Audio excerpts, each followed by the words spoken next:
Tyrese Maxey is playing the best basketball of his season, arguably the best basketball of his NBA career the last few games, considering the spacing situation is not very good in Sixer land. They're 24th in three-point percentage, and lately everybody and anybody is injured on that team. That hasn't stopped Maxey. Last 10 games, he's averaging 30.5 points, 7.5 assists per game, while shooting 45% from the field and 33.6% from three on 10.7 attempts per game. Only Shea, the MVP frontrunner, has averaged more points during this stretch. But to me, I have been most impressed in his last 5 games, where once again he's averaging 30.6 points while shooting 49.6% from the field and 37.7% from three. His efficiency is way more consistent as of late, and that was an issue for him early in the season. One of the most confusing parts of his early season struggles involved his finishing at the rim vanishing from what it used to be. He would consistently miss layups, floaters that he would usually make, and those layups where you say, how on earth did he do that, just weren't appearing as often. And for a 6'2" guard, Maxey throughout his NBA career has been a great finisher. So it was perplexing. Let's take a look at the stats to see the difference. Last year, he shot 66% within 0 to 3 feet from the basket. This season, it's down to 61%. Now, in the restricted area last year, he shot 63%. This season, it's down to 57.5%. Well, it turns out the last 10 games, he's back up to 62.3% on 6.8 field goals attempted in the restricted area per game. Very high volume, so that's super impressive. Now, let's move it back to in the paint but non-restricted area shots. So, last season, 40%. This season, he's actually improved to 46.3%.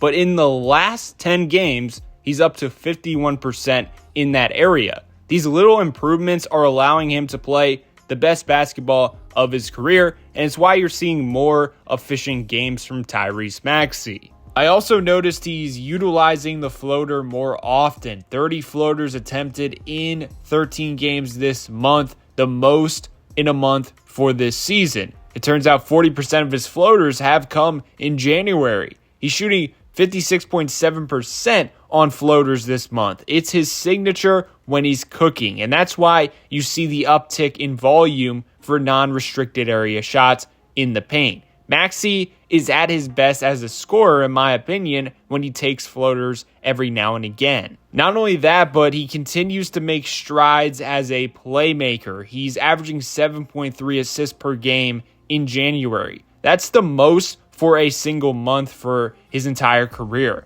He has 3 games this month with 10 or more assists. In the previous 3 months of the season where he played 24 games, he only had that occur 3 other times. He's also relied on more than any other player in the league right now. In January, he has over 1,000 possessions. Jamal Murray, Josh Hart, and Anthony Edwards are the only players with as much or more possessions this month. And it turns out Maxey leads all of them with a 2.64 assist to turnover ratio. He's getting better as a playmaker, which is impressive considering he's been a score-first player throughout his entire NBA career.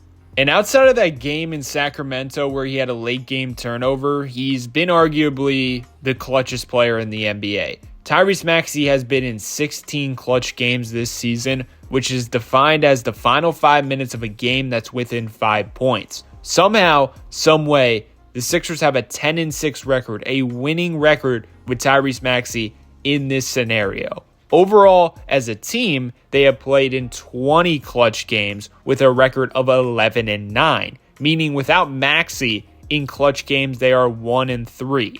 As I'm recording this video, among players who have at least played in 5 clutch games, he's averaging the most points per game, 5.4 points. The second closest is Jalen Brunson with 4.7. Not only that, but Maxey has been efficient. 48.9% from the field while shooting 38.9% from three. He consistently has come through in big moments throughout his NBA career. He may fail at times, but one thing is clear. He doesn't shy away and isn't afraid of the big shots.